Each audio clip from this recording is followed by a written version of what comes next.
Hello guys, welcome back to another video. I am Constantine. I will be casting this 1v1. So 1v1 played by me on the ladder.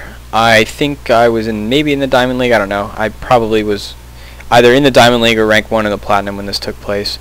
Interestingly, I was ranked 150 in the world in the Platinum League because I had not moved up. I was at rank 1 for a long time. But now I'm at the low 10,000s in the Diamond, so I'm sad again. Anyway, I wanted to make this video because this game is a perfect example of how to win a TvP. Because there is right now a build that is very hard to deal with as Protoss. You almost have to be perfect with force fields, and you have to be perfect with awareness, and it's just very hard to master all those things. And so right now, it's a pretty skewed matchup if the Terran knows what they're doing. So let's see. This guy has got a pretty strong APM. I'm actually not spamming right now, so my APM is only around 50. I played random and I spawned as Terran, so I knew what I was going to do because he played Protoss, and he scouted me early and he found me, and so that was good for him. But still really won't help him all that much. There's not that many ways to deal with this build as Protoss, just because it's so hard. I'm gonna spoil it right now. The build is Ghosts and Marines. Marines pretty much do the most damage for the amount of money that they cost. They attack really fast with Stim. They attack 50% faster, and their mobility is crazy with Stim. And the problem is with Protoss is that against a mass of Marines, they attack so quickly they can just mow through units, and Protoss really doesn't have anything to deal with it early game except maybe massing Zealot Sentry and getting a good, or Zealot Stalker really. I mean, not Zealot Stalker, Stalker Sentry, just because Stalkers are good against Marines, but they're only good against them because they have a faster mobility, and once you get Stim, that gets pretty much negated, and so you need to use force fields. So I see him going for a pretty quick tech on that side core. He hasn't thrown down his extra gas, and I'm going to be an annoying bastard.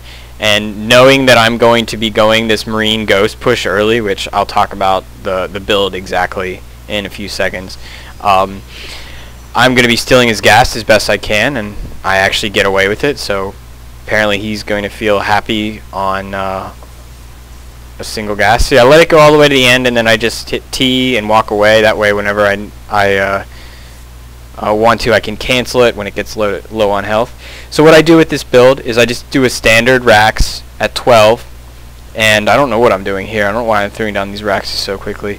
I do different variations on this build. What I should be doing is throwing down a Geyser and a Ghost. Yeah, there's the Ghost Factory, or Ghost Academy.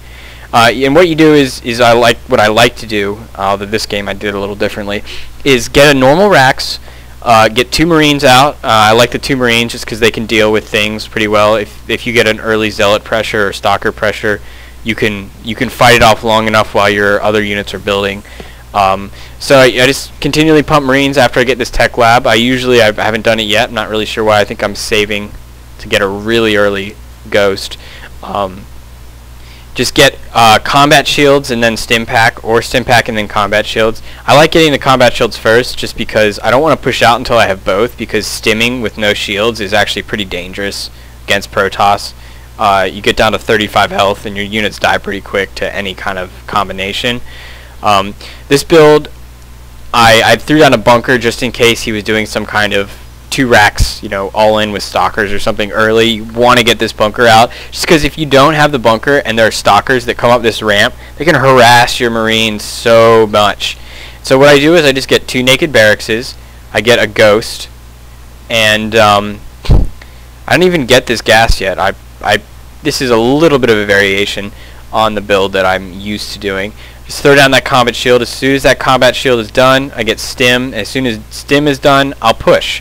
And I got this Ghost out. I think I'm going to just keep making Marines. The idea is just make Marines, and then when you have enough gas to make a Ghost, make a Ghost. And you usually will have 2 to 3 Ghosts, and you'll have a big ball of Marines. And your opponent, and in this case my opponent is going a pretty standard 2-gate robo opening. He's got, you know, zealots on his ramp. He's pretty much defended. He could use a sentry or two in order to prevent what I'm going to do. But the problem is with this ghost, I can now actually afford to EMP. So if I were to move up now, I could probably win this game at this moment just with one EMP. But with this ghost, I'll be able to EMP any sentries that are going to be able to drop force fields. In order to defend against this properly, what you need to do is have like a sentry here, here, and here, and then defend via only force fields. And in order to prevent the EMP, you have to spread your sentries out. So I think I'm getting, I've got my second ghost out now, so I'm probably going to push soon.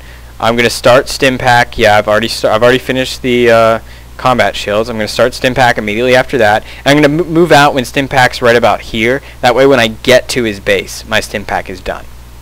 And see, I have a very healthy army of Marines, and when you have this many Marines balled together, when you attack with them, they all just focus fire and then change targets. And because Marines attack so fast, they can focus fire and change targets quickly.